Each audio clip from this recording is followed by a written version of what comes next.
लगातार देखा जा रहा है बीजेपी और जदयू दोनों के मंत्रियों को कोई शीशा तोड़ते हैं और आज श्रवण कुमार को लोगों ने खरीद दिया। कैसे इसको देख रहे हैं? देखिए, माननीय हैं, बिहार सरकार के मंत्री हैं, एक प्रतिष्ठित पद पर बैठे हैं, ये कहीं से भी उचित नहीं है, हम इसकी आलोचना करते हैं। लेकिन इसके साथ साथ एक और बात कहना चाहेंगे कि मौजूदा जो स्थिति है बिहार की जनता अब जागरूक हो चुकी है। वो विकास की बात करना चाहते हैं, वो रोजगार की बात करना चाहते हैं, वो पलायन की बात करना चाहते हैं, वो फर्जीवाड़ा नहीं सुनना चाहते हैं। ये जो पहले होता था कि हवा हवाई में ढकोसला बोल के चल दिए, वो नहीं सुनना चाहते हैं।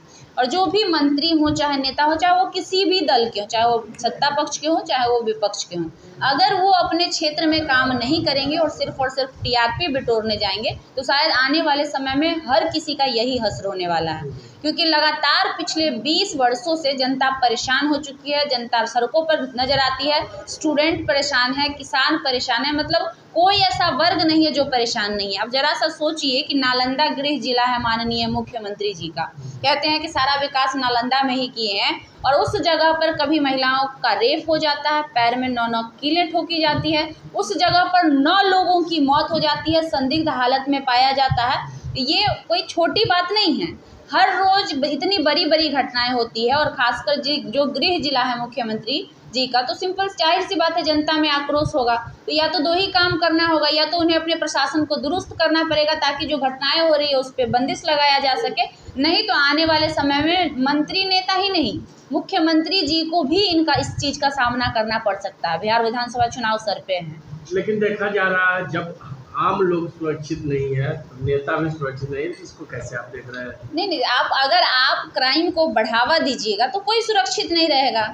सुरक्षित जनता को सुरक्षित रहने के लिए आपको क्राइम पे कंट्रोल करना पड़ेगा। जो क्राइम बढ़ रहा है, एक तरफ आप क्राइम को कंट्रोल नहीं कर रहे हैं, आपको लग रहा है जनता मर रहा है, क्या जा रहा है, लेकिन भाई अगर आप अपने घर में क्रिमिनल को पैदा करिएगा तो कभी ना कभी वो बंदूक तो सटाएगा आपके ऊपर ना। ये आप भूल जाते हैं, ये आपकी मूर्खता है। और ये जो हो रही है ये साबित करती है कि आम जनता के साथ साथ नेता लोग भी सुरक्षित नहीं हैं। हाल ही में कई नेताओं के साथ हुआ है, नेताओं के परिवार के लोगों के साथ हुआ है, जिनके मर्डर हुए हैं।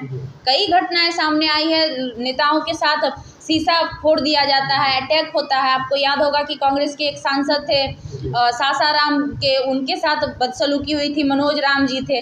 तो सुरक्षित कोई इसीलिए नहीं रहेगा क्योंकि क्राइम रेट जो है बिहार का बढ़ चुका है, अपराधी खुलेआम छूट मिला हुआ है। जो जेल में जब आप जाइएगा ना, तो अभी भी अगर जेल का सही से मुआयना किया जाए ना, तो 60%, मैं दावे के साथ कह सकती हूँ कि 60% वैसे लोग हैं जो अपराधी नहीं हैं। लेकिन मुख्यमंत्री कहते हैं कि बिहार में सुशासन की सरकार है, 2005 से पहले जंगल राज थे।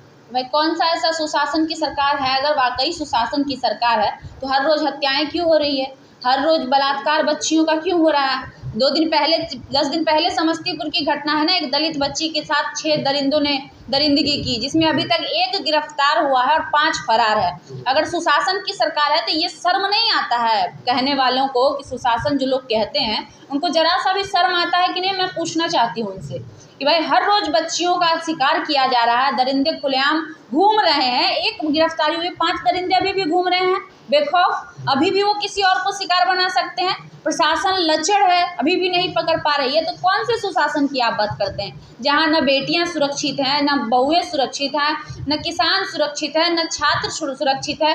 अभी की घटना हम आपको बता रहे हैं, आज की घटना गर्दनीबाग में एक स्कूल में एक बच्ची के शरीर में आग लग गया। अभी की मैं आपको रिसेंट घटना बता रही हूँ, वॉशरूम में उसके शरीर में आग लगा हुआ पाया गया। मैं इसकी पुष्टि नहीं करती हूँ कि उसको आग लगाया गया या किसी कारणवश लगा, लेकिन घटना तो हुई। सोचिए उस माँ बाप पे क्या बीतेगा जो ये उम्मीद लेकर बच्ची को स्कूल भेजा। सरकारी स्कूल की घटना है, जो माँ बाप इस उम्मीद से बच्ची को भेजा था कि मेरी बच्ची वहाँ जाएगी, पढ़ेगी, उसका भविष्य उज्जवल होगा, और उस माँ को अपनी बच्ची का लाश मिले, उस माँ को अपनी बच्ची का जला हुआ शरीर लेकर सामने आए, क्या बीतेगा उस माँ पे? कहाँ सेफ है बच्चियाँ? स्कूल से लेकर कॉलेज में दिन दहाड़े मर्डर होता है। कुछ दिन पहले की ही घटना है, पटना यूनिवर्सिटी में गोली चलाई, आप लोग जान भी रहे हैं, चुनाव से पहले की घटना है कि नहीं है? तो आप हमें बताइए ना, कहाँ सुरक्षित हैं लोग? और उसके बाद भी अगर कोई सुशासन की सरकार कहता है तो हम सिर्फ यही कहेंगे कि बेशर्म है वो लोग। तेजस्वी यादव लगातार बुलेटिन जारी कर रहे हैं क्राइम को लेकर के, उसको कैसे देख रहे हैं?